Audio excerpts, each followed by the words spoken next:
नेपाल सिंह दिल्ली सबोली का रहने वाला हूँ। कहीं बैठे हो तो हाथ हिलाइएगा। आप ही हैं? दोनों हाथ हिला दो एक बार। श्री शिवाय नमस्तुभ्यं। एक बार वापिस हाथ हिलाओ। श्री शिवाय नमस्तुभ्यं।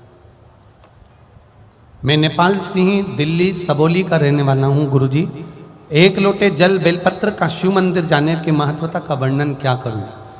12 अगस्त को मेरी बड़ी बेटी की तबीयत अचानक बिगड़ गई। वह बीना मध्य प्रदेश में रहती है। रिपोर्ट में आया कि उसकी प्लेट्स 20,000 रह गई, ब्लड प्रेशर 190 हो गया, जो सामान्य से भी बहुत ज़्यादा अधिक था। उसको भोपाल के कई अस्पतालों में ले जाया गया, किंतु बीमारी का पता नहीं चल रहा था।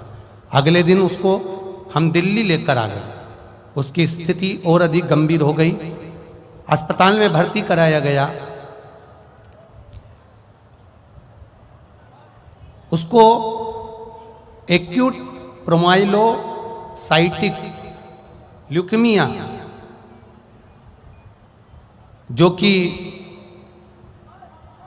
ब्लड कैंसर है, जो एक दुर्लभ बीमारी है और ऐसी बीमारी जो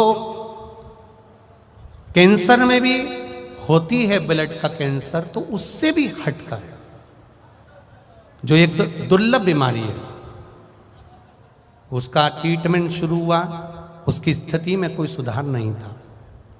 हम आपकी कथा 2020 से सुन रहे थे।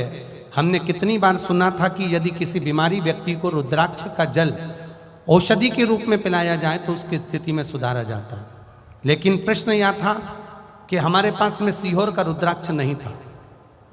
हम उस रुद्राक्ष को कहाँ से लाएं? इस बात का जिक्र हमने अपने पड़ोसी से करा तो उन्होंने कहा कि उनके पास में सीहोर से लाया हुआ एक रुद्राक्ष है और मुझे वो रुद्राक्ष मिल गया।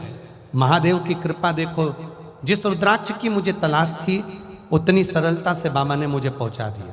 अगले ही दिन से मैंने ब्रह्म मुहूर्त में मंदिर में रुद्राक्ष का जल ले जाकर शिवलिंग को चढ़ाना प्रारंभ करा और लेकर आता अस्पताल में अपनी बेटी को वह जल पिला देता। अब तो डॉक्टर जो कह रहे थे कि इसको कैंसर में भी, ब्लड कैंसर के अंतर्गत जो बीमारी इसको है, ऐसा कैंसर कुछ को बड़ी कहीं किसी को होता है और उसका सवरना सुधरना मुश्किल होता है। पर जैसे ही वो रुद्राक्ष का जल उसको पिलाना चालू करा, शिव जी को प्रेम से कहकर आता, बाबा की कृपा से उसकी बीमारी धीरे धीरे ठीक होना प्रारंभ हो गई और डॉक्टरों ने भी कहा इसको आराम लगना प्रारंभ हो गया है। महादेव का आशीर्वाद, हमारे विश्वास से, शिव की कृपा से मेरी बेटी को एक नया जीवन प्राप्त हो गया। ठीक है, अब वो हर हर महादेव।